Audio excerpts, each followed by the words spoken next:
merkez belediyemiz, gerek ilçe belediyelerimizde bize yansıyan, arkadaşlarımızın bize ilettiği, bizim bizzat müşahede ettiğimiz, gördüğümüz kadarıyla temel hizmetlerde bile halkımızın çok ciddi sorunlar yaşadığını görüyoruz.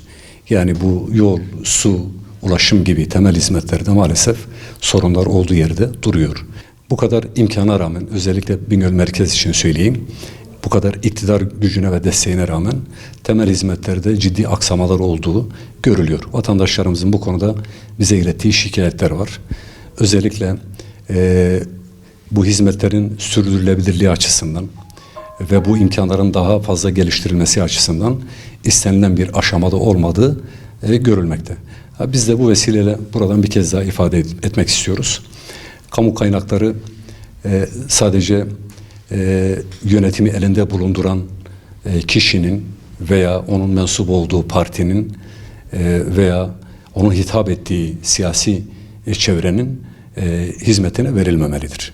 Bu kaynakların eşit ve adil bir şekilde bütün halkımızın hizmetine sunulması gerektiğini öteden beri söylüyoruz. Burada çok detayına girmeyeyim ama özellikle adalete olan güven maalesef çok ciddi şekilde sarsıldı. Yapılan bazı yanlış uygulamalar veya bir takım ayrıcalıklar maalesef toplumda ciddi kırgınlıklara, ciddi küskünlüklere de sebebiyet veriyor.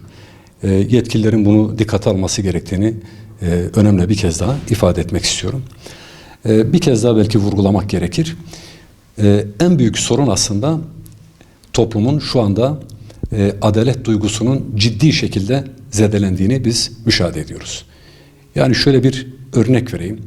Eğer bir işe alımda liyakat yerine, ehliyet yerine veya gerçekten hakkaniyet yerine başka şeyler kıssas olarak kabul ediliyorsa, sırf kendi siyasi görüşündendir veya kendi partisine mensuptur diye birileri kamu kurumlarında istihdam ediliyorsa veya onlara ayrıcalık tanınıyorsa orada sağlıklı bir yönetim anlayışından bahsedilemez.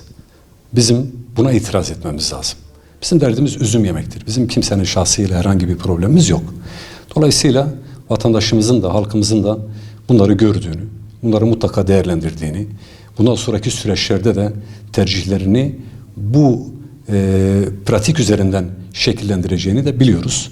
Öte taraftan tabii Bingöl'ümüz biliyorsunuz gerçekten aslında birçok yönüyle zengin bir şehir. Yeraltı, yerüstü kaynakları itibarıyla, potansiyeli itibarıyla çok daha iyi bir yerde olması gereken bir şehir.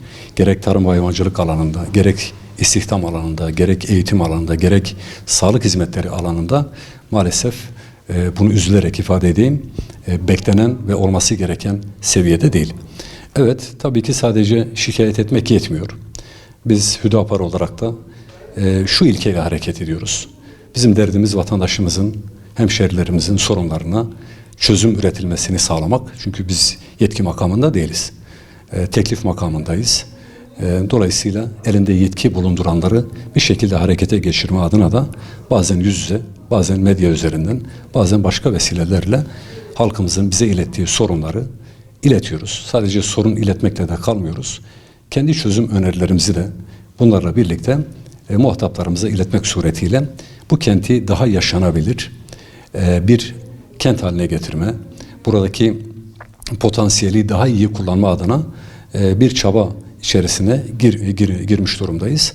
Gerçekten halka kulaklarını tıkayan, halkın problemlerini görmezden gelen veya sadece seçim dönemlerinde halkın isteklerine bir şekilde yanıt veren bir siyasi anlayışın bu memlekete bir katkı sağlamayacağını da ben bu vesileyle ifade etmek istiyorum. Bizi takip edenler bilir. Biz sadece seçimden seçime değil, sair zamanlarda da teşkilatlarımızda, kadın kollarımızda, gençlik kollarımızda, genel merkez teşkilatımızda, genel merkez yönetimimizde halkımızın sorunlarını bir şekilde gündeme getirme adına bir gayret içerisindeyiz. Elinde yetki bulunduranların da, mülki amirlerimizin de, buradaki yöneticilerimizin de halkın taleplerine, halkın isteklerine kulak vermelerini, bunlara dair hızlı çözümler geliştirmelerini istiyoruz. Doğru bir iş yapılıyorsa, iyi bir iş yapılıyorsa biz bu işin destekçisi, yardımcısı olduk, oluruz.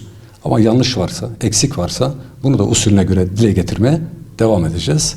Ve inşallah memleketimizi daha güzel bir yere taşıyacağız diye ümit ediyorum.